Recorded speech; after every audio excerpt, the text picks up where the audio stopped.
première chose que je vais vous demander, c'est est-ce qu'aujourd'hui, vous avez l'impression qu'il y a du panafricanisme à l'intérieur de l'Assemblée nationale? Je vous pose la question et je vous demande de répondre avec force. Est-ce qu'aujourd'hui, vous avez l'impression qu'il y a du panafricanisme à l'intérieur du gouvernement? Est-ce que vous avez l'impression qu'il y a du panafricanisme à l'intérieur de la marina? Je ne vous entends pas, oui ou non? Est-ce que vous avez l'impression que du côté du pouvoir ou du côté de l'opposition, il y a du panafricanisme? Et donc, par conséquent, s'il n'y a pas du panafricanisme, il est peut-être important aujourd'hui que le panafricanisme rentre en scène. De ce triste constat, considérant qu'initialement, nous avions décidé de ne pas nous mêler de la politique ou de toute démarche électorale, mais nous constatons le mépris des élites politiques dans ce pays. Nous constatons que, alors que nous nous mobilisons, alors que nous nous saignons, alors que nous nous battons pour que les questions de souveraineté soient entendues, les élites, que ce soit l'opposition ou le pouvoir, ne tendent pas l'oreille alors qu'aux quatre coins du monde, nous sommes entendus. Nous sommes entendus au Moyen-Orient, nous sommes entendus en Amérique du Sud, nous sommes entendus en Russie, nous sommes entendus par toutes les nations qui résistent à l'impérialisme, mais nos propres petites élites refusent d'entendre les questions relatives à l'indépendance africaine.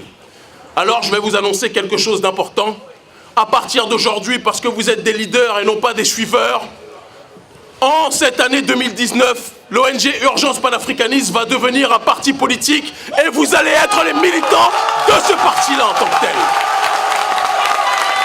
Souvenez-vous du propos que nous énonçons. Pendant trop longtemps, nous avons laissé d'autres faire la politique à notre place. Et qu'est-ce qui s'est passé? Nous n'avons pas été écoutés. Nous nous sommes saignés. Nous avons fait la prison. J'ai été déporté d'un pays, je suis interdit de rentrer dans plusieurs pays parce que je risque ma vie pour que l'Afrique puisse être autonome.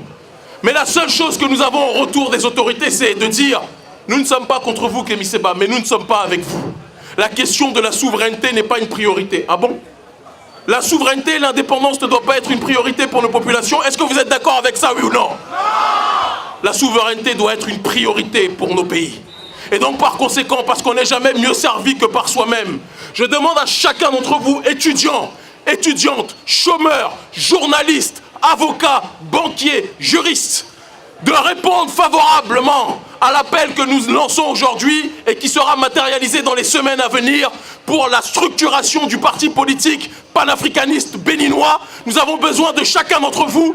Nous ne disons pas que nous allons nous présenter aux élections législatives, ça sera peut-être les municipales, parce qu'il faut du temps et du sérieux pour faire les choses. Mais je dis à chacun d'entre vous que le combat politique commence maintenant. Et puisque nous avons été méprisés, nous allons aujourd'hui forcer les autorités à nous entendre. Et vous qui êtes présents sur ce campus, vous êtes les leaders politiques de demain. Et le président ou la présidente de la République du Bénin ou les ministres se trouvent dans ce public aujourd'hui.